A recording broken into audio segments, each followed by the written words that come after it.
Hello everybody, my name is Austin, and finally, another one of our SkitsGroup members, Alan Caldwell, has finally ascended and built his very first desktop PC. Say hello to the Red Lion.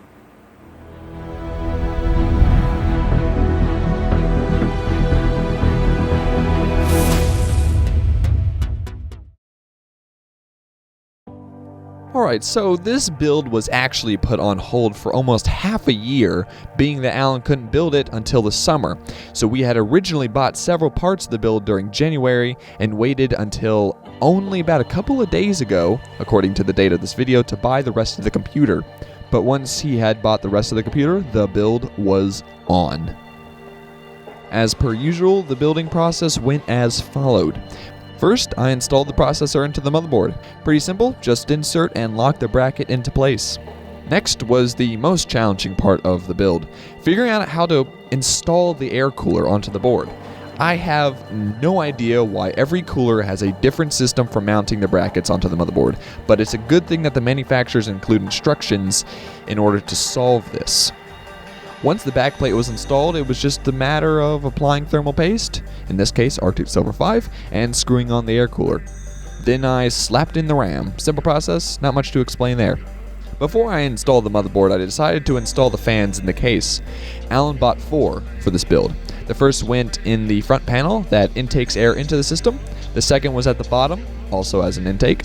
The third was at the top middle, also as an intake. And the fourth was on the back at the top, aligned with the CPU air cooler as an outtake.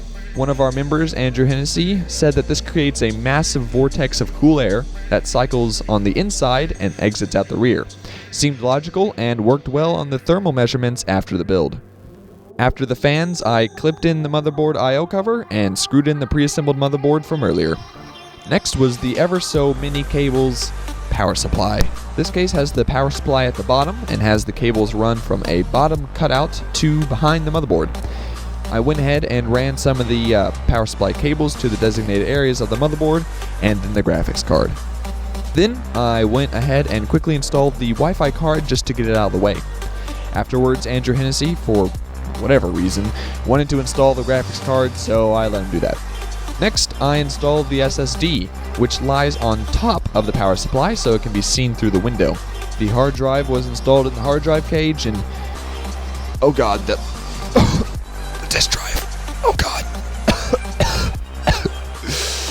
The disk drive was installed in one of the front bays. There's actually a reason why Alan needed a disk drive, and it actually came in handy when installing a couple of drivers, but let's just pretend that it's not there. It's not there, okay? As per usual, due to my sexy computer skills, the computer booted the first time. Not the second time, not the 5th time, the first time. So I don't mean to brag, but I'm awesome. Anyway, now it was time to do the tedious part of the build, the installation of Windows. The install actually was very quick, and more quickly than I've ever seen a computer install Windows, and I've installed Windows on over 200 computers. This was mostly due to the fact that I was installing it on an SSD from a USB 3.0 flash drive. What I did first was install Windows 8.1 Pro because Alan had a copy of it that he had never used. The installation occurred in less than 25 minutes. Then, from Windows 8.1, I upgraded it to Windows 10 via Microsoft's awesome media creation tool. That took no more than 40 minutes total. So in only like 1 hour, Windows 10 was installed and up and running. As you may have guessed, time to install all the drivers for the hardware and software that Alan will be using.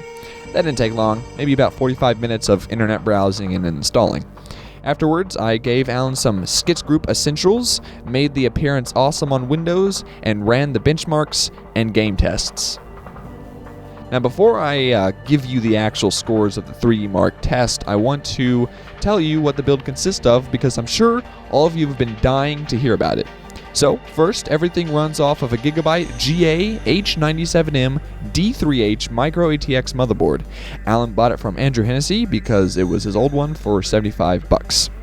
On the motherboard, we have an Intel i7 4790K quad-core unlocked processor that runs at 4.0 GHz base and 4.4 GHz overclocked, which we did in post. Alan bought that at Micro Center for $280 on sale. Cooling the processor is a very highly loved Cooler Master Hyper 212 Evo air cooler. Alan bought that for $36. Next to the processor, we have the RAM, obviously. This build sports 16 gigabytes of EVGA's Super SC DDR3 1600 RAM, purchased at $70. Working alongside all of this beauty is the graphics card. We decided that all Alan would need is an XFX R9 380X 4GB edition graphics card. He got this at Micro Center for $200. Under the graphics card, the computer's Wi-Fi issue is solved by a TP-Link WN881ND 300 megabit per second wireless card.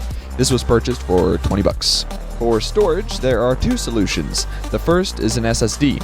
Here, the rig is supporting a SanDisk 240 gigabyte SSD for use as the boot partition. This was bought for $60. And for the mass storage, we have a WD 3TB blue hard drive that was purchased at $90. All of this hardware is running off of an EVGA 500 watt 80 plus non-modular power supply. I gave this to Alan because it was just sitting in my closet from when I used to use it. Finally, for the enclosure, the hardware rests in a Zolman Z11 mid-tower ATX case that I also gave to Alan. In the case, we have 4 red LED 120mm case fans that Alan got for $10 each, and 2 red LED lighting strips that were bought for $14 each. And we're still pretending that the disk drive doesn't exist. All in all, this was a pretty standard build for a custom-built desktop PC nowadays. The total cost without the peripherals was around $950 after tax, and that's pretty reasonable for this build. Alongside this cost, Alan also bought a monitor and a keyboard and mouse for a total of $130 extra. So the grand total is $1,080 for everything. Being that myself and Andrew Hennessy recommended such newer and powerful products, I don't see Alan needing to upgrade his PC for the next 2 to 4 years. And now for the benchmarks. After everything was completed and everything was installed, I ran a 3D Mark Firestrike benchmark test. The results? Quite good, actually. His computer received a score of 8,139 as the overall, a 9,527 on the graphics score, and a 10,671 on the physics score, with a combined score of 3,315. I went ahead and installed Alien Isolation on the computer and played it for about 15 minutes or so. The game was very fluid and remained at 60 FPS on Ultra Graphics the entire time. Now, I know that Alien Isolation isn't the most stressful game to run, but it's basically the equivalent of what Alan will be playing for the next couple of years, so I'm not worried. So I hope that you all have enjoyed this build log. I know I enjoyed building the computer. I hope that everything will run well for Alan in the future, and that his gaming experience when we film for this channel will be fluid and excellent. Thanks everyone so much for watching. If you enjoyed this video, please share with others. Over 3 days of filming and editing went into this video purely for your enjoyment, so I hope that it was good for you. Have a great day or night, and we shall see you in the next video.